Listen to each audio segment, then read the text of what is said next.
of resistance to the conduct of the local and national election in these areas. Noong 2004 elections, nasabit ang AFP sa Hello Garci controversy. Para hindi na ito maulit, lilimitahan na lang sa pagbibigay seguridad ang papel ng militar pati na ng pulisya sa eleksyon 2010. Ni hindi nila pwedeng hawakan ng mga PCOS machine o anumang election paraphernalia. Ang mga guro naman, tinitraining pa rin, maraming pangamba sa eleksyon. Kasama rito ang pagkakaroon ng 1,000 botante sa ilang presinto na malaking bilang para sa mga guro, ang kawalan ng extra balota at watch list ng mga double at multiple registrant. These people who are in the watch list might be arguing, legally arguing their point, and they are a little bit apprehensive about this. Nangangamba rin ang mga gurong di sila makakaboto dahil hindi na ipadala ang kanilang voting records sa kanilang mga presinto. Ang ilang guro pa hindi botante sa presintong pagsisilbihan nila. We are working with the DepEd. This is already included in the training, and the other concerns of the DepEd will be definitely taken up next week. Tina Panganiban Perez, Nakatutok, 24 Oras. Mga kapuso, bumuhos na naman po ang ulan ngayong araw na ito. Hindi man sapat para mapunan ang mga natutuyong dam. Malaking bagay na raw yung pagbagsak na yan ng ulan para sa pangsamantalang pagpapapresko. Panuorin niyo po itong pagtutok na ito na Marisol Abdurrahman. Dakong 7:30 ng umaga, nag-umbisang umambon sa ilang lugar sa Metro Manila. Unti-unting lumakas. Kanya-kanyang takbo ang mga taong naabutan ng ulan sa daan para maghanap ng masisilungan. Ang mga payong ng pananggasana sa inaasang matinding sikat ng araw, nagamit din. Pero ang iba, tila deadma kahit pa nababasa na.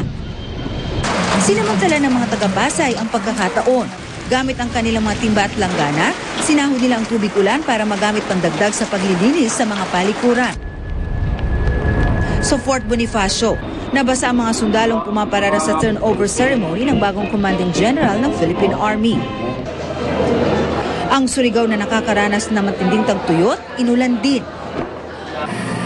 Nagulat din ang mga motorista sa NLEX nang biglang bumagsak ang ulan. Ayon sa Pag-asa, ngayon lang muling umulan sa Metro Manila simula noong Pebrero.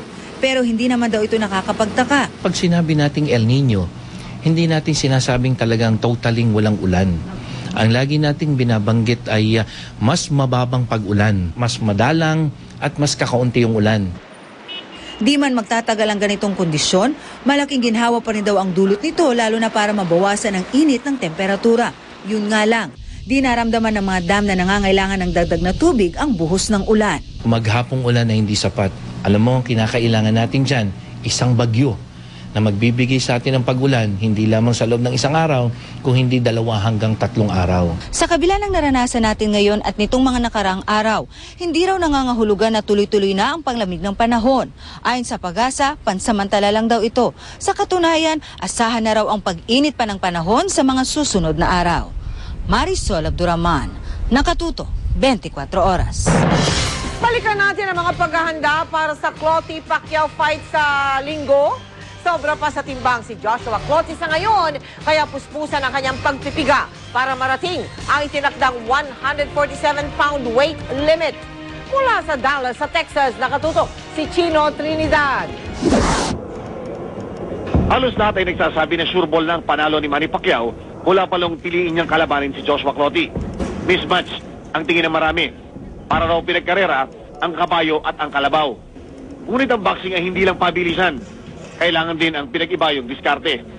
Ingat kasi parang nakikita ko sa mata ni Cloty na atake talaga ng first early round. Atake yan sigurado ko. Baka ang game plan yan kakatawanin ka. Dito papasok ang kahalagahan ng fight plan. Na halos 2 buwan na paulit-ulit ng pinapasadahan ni Manny at ni Coach Freddie Roach. Hit and run tayo. Suntok, ikot. Siya yung counter-puncher na nakatayo lang. Kumbaga, akala mo kuha mo na, hindi mo pala alam, masalubong mo. So, mahirap yung ganun. Sa punto ng pambansa kamao ay sobra na halos. Talyamado ay mas pinag-iibayo ni Buboy ang pagpapaalala sa kanyang matalik na kaibigan ukol sa pananatiling may tamang attitude na pinanghahawakan na hindi magiging kumpiyansa sa kanilang kalamangan. Isipin mo na ito pa rin yung unang dating natin dito sa Amerika na nag-challenge tayo. Para buo pa rin yung loob, hindi overconfidence. Lalo pang tumaas ang kumpiyansa ng 7 Division World Champion nang malaman niyang isang araw bago ang kanilang weigh-in, ay pilit pa rin nagtitiga ang kanyang challenger. Nakuna ng GMA News kung paano pilit na nagpapapawis ang WBO #1 contender sa pamamagitan ng pag-skip rope ng halos kalahating oras. Sa mga nanlilisik na mata pa lang ni Totti, nakikita na kung gaano kahirap ang pinagdadaanan niyang pagpiptiga para makuha ang timbang na 147 pounds. Pagginhawang papasok sa timbangan bukas si Pacquiao. Mahirap mag-reduce. Ngayon, mas okay dahil hindi tayo reduce at nakakain tayo kahit paano. Alam din ni Manny na ilang beses nagdusa sa pagpiptiga nung lumalaban pa siya bilang isang super featherweight na makuha man ng timbang ay hindi pa rin sapat ang oras para mabawi ito lahat ang nabigang katas at lakas. Hindi babalik lahat. Babalik, makarecover ka ng konti pero hindi 100%. Mula rito sa Dallas, Texas, Chino Trinidad nakatutok, 24 oras. Sunog na naman mga kapuso. Ito po ang video ng sunog sa lungsod ng Cagayan de Oro pasado alas 4 kaninang madaling araw. Ayon sa nagpadala ng video na yan na si Erickson Almero, isang bahay na yari sa kahoy ang nasusunog. Ayan, no? Naapula rin ang apoy na yan matapos ang halos isang oras. Binigyan pansin naman ni Adelaida Leiran ang sirang poste sa tapat ng isang eskwelahan sa Alfonso, sa Cavite. Nabundol daw yan ng truck nung isang linggo. Sana raw ay ayusin yan kaagad dahil baka magdulot pa ang nandisgrasya kapag tuluyang mabuwal.